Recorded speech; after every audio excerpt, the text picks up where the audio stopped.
Bismillahirrahmanirrahim. Dear students, Assalamu alaikum.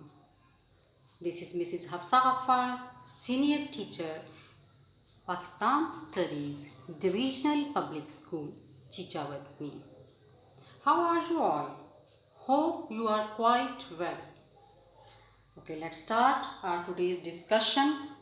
Our today's topic is chapter number 6, Natural Regions. Topic Major Regions of the World. जैसा कि आप जानते हैं अजीज़ तलबा कि नेचुरल रीजन्स में हम major regions of the world topic पढ़ रहे हैं। तो इस सिलसिले में हमने एक रीजन कल पढ़ा था जो कि रेन फॉरेस्ट रीजन है।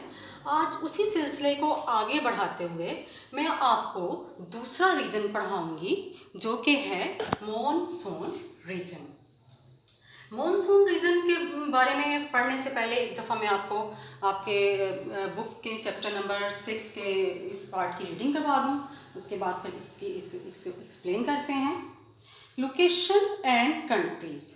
This region also lies within torrid region on both sides of equator from 5 degree to 25 degree latitude on the eastern coast of the continents.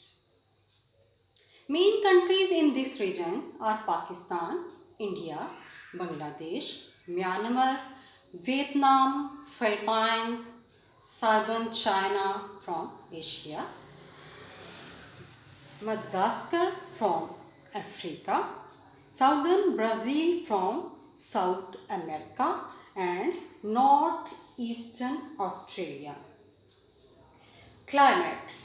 On 21st June, the sun rays fall vertically on the Tropic of Cancer, while oblique on the Tropic of Capricorn.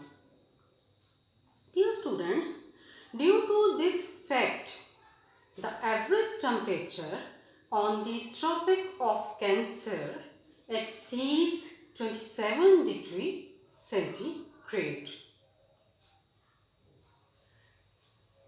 This attribute of monsoon region distinguishes it from rainforest region, जो हमने कल पढ़ा था rainforest region.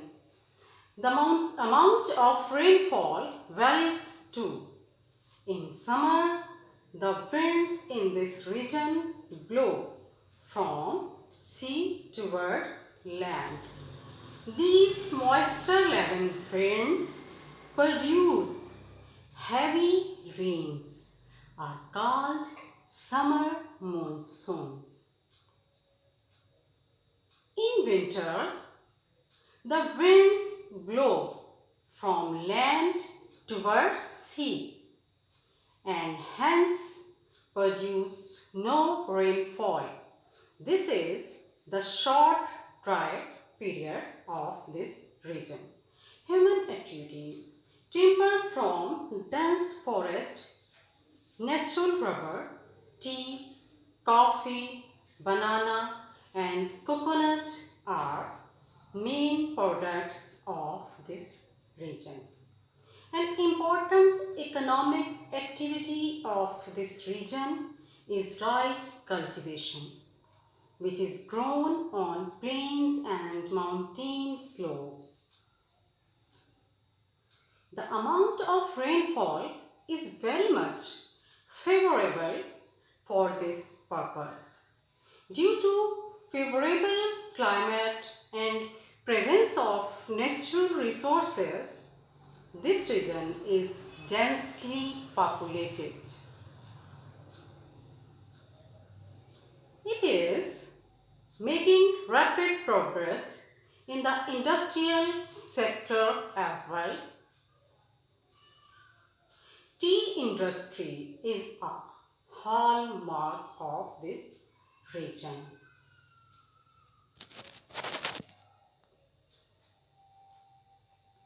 Dear students, ये तो थी इसकी reading. इसके बारे में अभी हम थोड़ा डिस्कस करते हैं कि मानसून खित्ता क्या है। सबसे पहले जब हमने इसका डिस्कस करना है तो सबसे पहले हमने इसकी लोकेशन और इसके कंट्रीज़ को हमने देखना है, यानी इसका महल वकू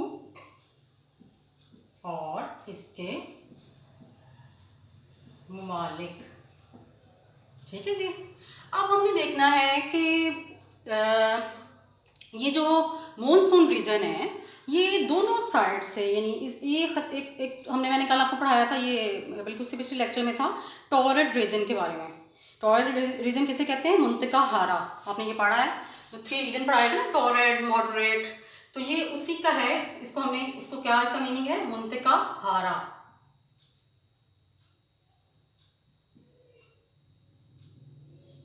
ये मैंने आपको पढ़ाया था।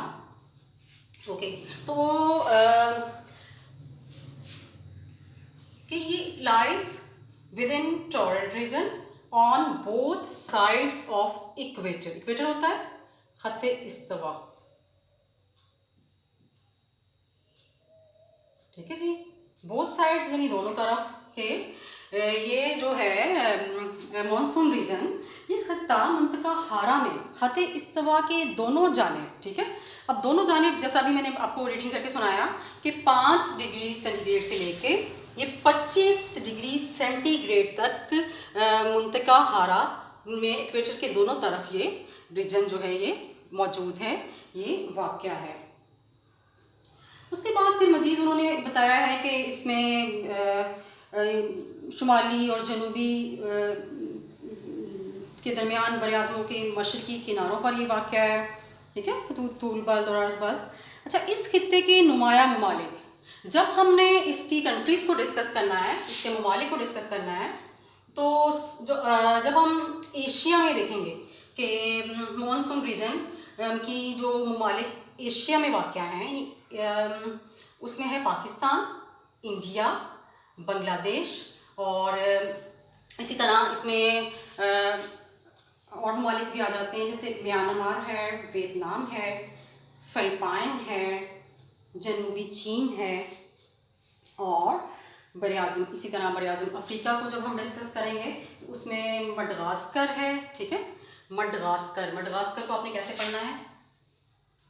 मडगास्कर, ये जनूबी अफ्रीका में, जनूबी अफ्रीका का ये वाला हिस्सा जो है ये मानसून रीजन में है, मडगास्कर। ठीक है, अच्छा जी। उसके बाद फिर ये मैंने पढ़ाया म्यांमार है, वियतनाम है, इसी तरह जनूबी अमेरिका, मशरक़ी शुमाल मशरक़ी ऑस्ट्रेलिया, बर-ए-आज़म जनूबी अमेरिका में और जनूबी ब्राज़ील में शामिल। अच्छा, उसके बाद क्लाइमेट क्या होता है? ये क्लाइमेट क्या होता है? आबो हवा होता है ना, ये पढ़ाया हुआ पिछले चैप्टर में, climate and weather and the difference between climate and weather. ये हम पिछले चैप्टर में हम पढ़ चुके हैं। ठीक है ना, तो अब क्लाइमेट हम देख लेते हैं कि इस खित्ते का क्लाइमेट जो है वो कैसा है। ठीक है, इस खित्ते में 21 जून को सूरज की किरणें खत्ते सरतान पर अमूदी और खत्ते जद्दी पर तिरछी पड़ती हैं। ठीक है, कि on 21 June the sun rays, सूरज की शुआएं, अच्छा जी, सन रेज, सूरज की शुआएं फॉल पड़ती हैं, गिरती हैं वर्टिकली मुदन on the tropic of cancer, ये खत्ते सरतान पर ये जो हैं शुआएं और खत्ते जद्दी पर ये तिरछी पड़ती हैं, वर्टिकली तिरछी पड़ती हैं। ठीक है, on the tropic of cancer, खत्ते सरतान पर, on the tropic of cancer, खत्ते सरतान पर। ओके जी। इसके बाद है कि लिहाजा खत्ते सरतान पर औसत दर्जा हरारत जो है वो 27 डिग्री सेंटीग्रेड तक होता है। ये जो खत्ते सरतान है, ट्रॉपिक ऑफ कैंसर है, यहाँ पे एवरेज टेम्परेचर जो है 27 डिग्री से इंक्रीज हो जाता है, या 27 डिग्री से डिग्री सेंटीग्रेड से बढ़ जाता है। ठीक है, उसके बाद ये सूरत हाल 22 दिसंबर को बिल्कुल उलट हो जाती है, यानी 22 दिसंबर को ये 21 जून को ये कितना हो जाता है, 27 डिग्री से बढ़ जाता है। और 21 जून कहाँ पे, ट्रॉपिक ऑफ कैंसर पे। और जब दिसंबर आता है तो दिसंबर में जाके 22 दिसंबर को यानी 22 दिसंबर को क्या होता है, ये चीज़ उल्ट हो जाती है, यानी तो उस वक्त टेम्परेचर कितना हो जाता है, बिल्कुल यानी इससे अपोजिट हो जाता है। दर्जा हरारत की ये खसूसियत इसे बारिशी जंगलात के खिते से अलग करती है। बारिशी जंगलात का जो हमने पिछला पढ़ा था ना, रेन फॉरेस्ट को मैंने आपको पढ़ाया था कि बारिशी जंगलात का खिता भी कहते हैं, याद है ना वो आपको। दर्जा हरारत के फ़र्क की वजह से इस खिते में बारिश की कैफियत भी बारिशी जंगलात के खिते से कदरे मुख्तलिफ है। मौसम गर्मा में हवाएं समंदर से खुश्की की तरफ चलती हैं और ये हवाएं नमी से, मॉइस्चर से भरपूर होती हैं, खूब बारिश बरसाती हैं। मौसम गर्मा की मॉनसून हवाएं कहलाती हैं। ठीक है, इसके अलावा मौसम गर्मा की जो मॉनसून हवाएं हैं, चूँकि खुश्की से समंदर की तरफ चलती हैं, लिहाजा ये बारिश नहीं बरसाती। लिहाजा अज़ीज़ तलबा, इसका दुरानिया यानी इस खित्ते का जो है यहाँ का मुख्तसर खुश्क और मौसम खुश्क है, यहाँ यही दुरानिया इस खित्ते का मुख्तसर खुश्क मौसम है। अब जल्दी से इसकी एक्टिविटीज़ को भी एक दफ़ा पढ़ लें, उसके बाद फिर आपसे इजाज़त चाहूँगी। हाँ जी, तो एक्टिविटीज़ या इसकी, या जिसको आप ह्यूमन एक्टिविटीज़ हैं, तो फिर ह्यूमन सारे इंसानी सरगर्मियाँ। ठीक है जी, अब इंसानी सरगर्मियाँ कैसी हैं। टिम्बर, लकड़ी फ्रॉम डेंस टिम्बर, लकड़ी फ्रॉम डेंस फॉरेस्ट। डेंस होता है घना जंगल, घना या घने, फॉरेस्ट जंगलात, सबको पता है ये बात, तो इतना आसान सा है। फॉरेस्ट यानी डेंस फॉरेस्ट से क्या मिलता है, नेचुरल रबर, कुदरती रबर। ठीक है, और टी और कॉफ़ी और बनाना और कोकोनट या नारियल, और इससे हमें और भी कुछ और भी मिलते हैं जो कि इस खित्ते की अहम ज़रूरी पैदावार हैं। डियर स्टूडेंट्स, इस खित्ते की अहम जो मौशी सरगर्मी है वो है यहाँ का राइस कल्टीवेशन। ठीक है, राइस कल्टीवेशन जो इस खित्ते की है, ये चावल की काश्त जिसे कहते हैं, ये इस खित्ते की बड़ी स्पेशलिटी है, यहाँ की खासियत है। और लेकिन एक बात यहाँ पे मैं ज़रूर वो जिक्र करूँगी, आप सबको पता होगा क्योंकि हम सब मैदानी इलाकों में रहने वाले लोग हैं, तो हम सब ये जानते हैं कि जो चावल की फसल होती है उसको बहुत ज़्यादा पानी चाहिए होता है, एक मुनासिब मिकदार में उसको वाटर की नीड होती है। तो राइस कल्टीवेशन, क्योंकि मैंने जैसे बताया कि इस खित्ते की एक अहम सरगर्मी है, एक अहम मौशी सरगर्मी है। ठीक है,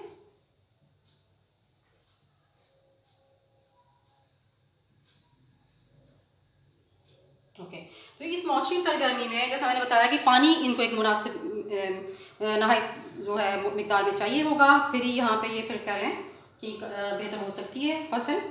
इस खित्ते में चावल मैदानी इलाकों के साथ साथ पहाड़ी ढलानों पर भी काश्त किया जाता है। वाह, देखिए स्टूडेंट्स के ना सिर्फ ये मैदानी इलाकों में तो होता है, लेकिन जो पहाड़ी इलाके हैं, जो पहाड़ की ढलानें हैं, वहाँ पर भी क्या होता है, राइस कल्टीवेशन होता है।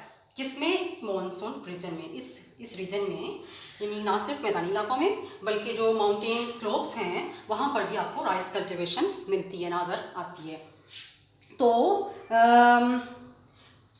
आबो हवा की मौजूनियत और कुदरती वसाइल की फरावानी की वजह से ये खित्ता नहायत गुंजान आबाद है। एक और इस खित्ते की बात आपको बता दूं कि this is dense populated region of the world, dense populated,